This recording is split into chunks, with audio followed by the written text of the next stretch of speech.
কি রে, যা রেডি হয়ে নে। কেন, কোথাও যাব নাকি? আমি যাব না, তুই যাবি। আমি যাব? কোথায়? ন্যাশনাল টিমে অনুশীলন করতে। তুমি কি পাগল হলে মা? যেখানে আমার নামই আসেনি আমি সেখানে কি করে যাব? আমি পাগল হইনি। মানে? মানে তোর কোচ ফোন করেছিল, তো পেপার জমা হয়ে গেছে, ওরা বিশেষ বিবেচনায় তোকেই সিলেক্ট করেছে। কি বলছো মা? কিন্তু এটা কি করে সম্ভব? সম্ভব হয়েছে নাইমের জন্য। ও দুদিন ধরে তোর পেপারসগুলো খুব কষ্ট করে জমা করিয়েছে, তাই ওরা বিশেষ বিবেচনায় তোকে সিলেক্ট করেছে। আচ্ছা, নাইম নাইম এখন কোথায় মা? ও কোথায় তা তো আমি জানি না। তোকে ফোন করেনি? আমার ফোন তো বন্ধ ছিল। ঠিক আছে, আমি দেখছি। আচ্ছা ঠিক আছে, আমি না খবরটা তোর বাবাকে দিই, কি যে খুশি হবে। ঠিক আছে।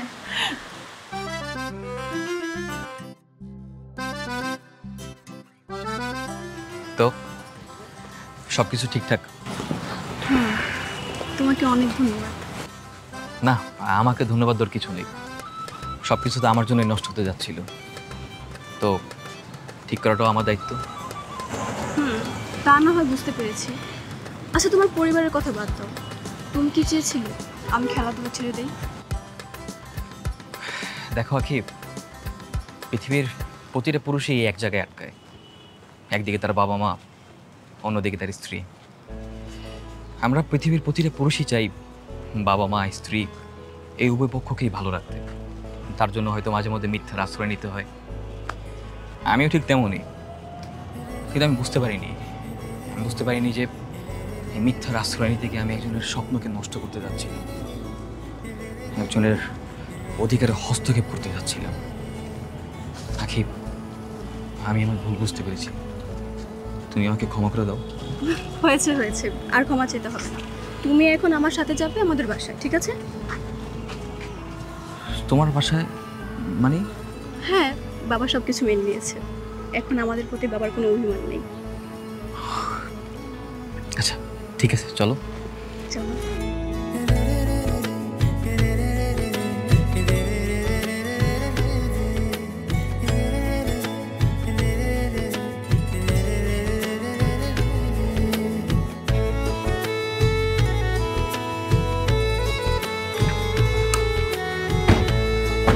কিরে, আর কতদিন এভাবে রাস্তা রাস্তা ঘুরে বেড়াবি নিজের বাড়ি থাকতে? চল বাড়ি চল। না বাবা, যাবো না। তোমার বাড়িতে আমি আর যাচ্ছি না। এখন থেকে আমার শ্বশুর বাড়ি আমার বাড়ি। দেখ নাইম, আমরা আমাদের ভুল বুঝতে পেরেছি। আখি যদি আমাদের মেয়ে হতো তাহলে হয়তো এই বৈষম্য আমাদের মাথায় আসতো না। আসলে আমাদের দেশের সিংহভাগ পরিবারে এমন ঘটনা ঘটে থাকে। ছেলের বউ কি করবে? সংসার করবে, রান্না করবে, সংসার সামলে সবাইকে দেখাশোনা করবে। আর নিজের মেয়ে কি করবে? লেখাপড়া করবে, উচ্চশিক্ষিত হবে, দেশের জন্য কিছু করবে, নিজের জন্য কিছু করবে, চাইবে যে দেশের মানুষ তাকে চিনুক। আসলে আমরা আঁকিকে নিজের মেয়ে ভাবতে পারিনি, নিজের মেয়ের চোখে দেখিনি আমরা। কিন্তু কাল যখন দেখলাম আমাদের বৌমা ন্যাশনাল টিমে চান্স পেয়েছে, তখন গর্বে আমাদের বুকটা ভরে উঠেছিল। আর বারবার শুধু একটা কথা মনে হচ্ছিল যে আমরা যদি ওকে প্রথম থেকে সাপোর্ট করতাম তাহলে এই আনন্দটা শতভাগ পূর্ণতা পেত। নাই, তোর বাবা ঠিকই বলেছে। বৌমা, তুমি আমাদেরকে ক্ষমা করে দিও। আমরা তোমার উপর অন্যায় করেছি।